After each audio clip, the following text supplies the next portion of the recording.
آج کا ہمارا سبق ہے قائد اعظم. خاص الفاظ ہیں، اس کے معنی جانتے ہیں.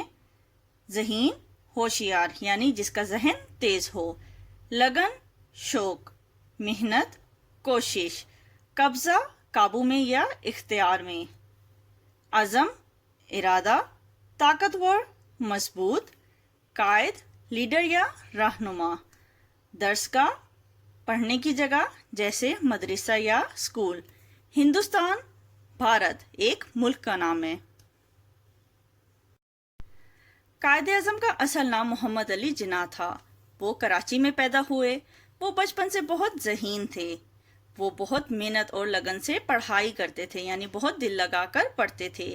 اسی محنت کی وجہ سے انہوں نے لندن کی سب سے اعلیٰ درجگاہ سے قانون کی ڈگری حاصل کی اور بہت بڑے وکیل بنے. اس دور میں ہندوستان پر انگریزوں کا قبضہ تھا. ہندوستان جہاں مسلمان اور ہندو مل کر رہا کرتے تھے، وہاں انگریزوں کا قبضہ تھا. مسلمان غلامی کی زندگی گزار رہے تھے، یعنی قید کی زندگی گزار رہے تھے، اور انہیں دین و مذہب کی بھی آزادی حاصل نہیں تھی. انہیں دین و مذہب کی بھی آزادی نہیں تھی، یعنی انہیں اپنی زندگی اسلام کے مطابق بھی گزارنے کی آزادی نہیں تھی. قائد اعظم نے مسلمانوں کو ایک ایسا ملک دلانے کا عزم کیا جس میں کسی پر ظلم نہ ہو. قائد اعظم نے ارادہ کیا کہ ایک ایسا ملک بنائیں گے جس میں کسی پر بھی ظلم نہیں کیا جائے گا، سب کو آزادی اور مساوات حاصل ہو، جس میں سب کو اپنی زندگی اپنے طریقے سے گزارنے کی آزادی ہوگی اور سب کو برابر حقوق دیے جائیں گے. اس خواب کو سچ کرنے کے لیے قائد اعظم اور ان کے ساتھیوں نے بہت کوششیں کی اور بہت سی مشکلات کا سامنا کیا. کئی سالوں کی محنت اور قربانیوں کے بعد آخر آزادی ملی اور 14 اگست 1947 کو پاکستان قائم ہوا. قائد اعظم پاکستان کو ایک طاقتور ملک بنانا چاہتے تھے.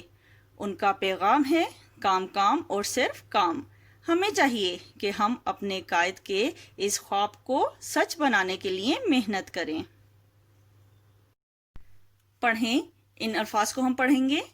ذہن، لگن، محنت، قبضہ، عزم، طاقتور، قائد، درسگاہ، مشکلات، پاکستان، سچ، خواب، ہندوستان، وطن، ڈگری. اس دور میں ہندوستان پر انگریزوں کا قبضہ تھا.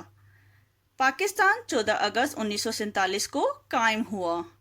قائد اعظم کا اصل نام محمد علی جناح تھا. زبانی جواب دیں. پہلا سوال ہے، قائد اعظم کا اصل نام کیا تھا؟ قائد اعظم کا اصل نام محمد علی جناح تھا. دوسرا سوال، پاکستان کب قائم ہوا؟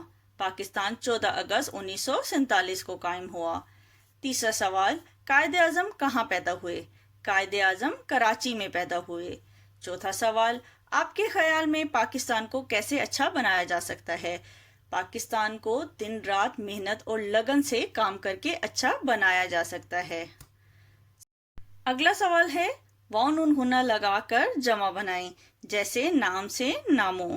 اسی طرح مسلمان سے مسلمانوں، کام سے کاموں، قربانی سے قربانیوں، انگریز سے انگریزوں. جملے بنائیں. محنت، دل لگا کر محنت کرو.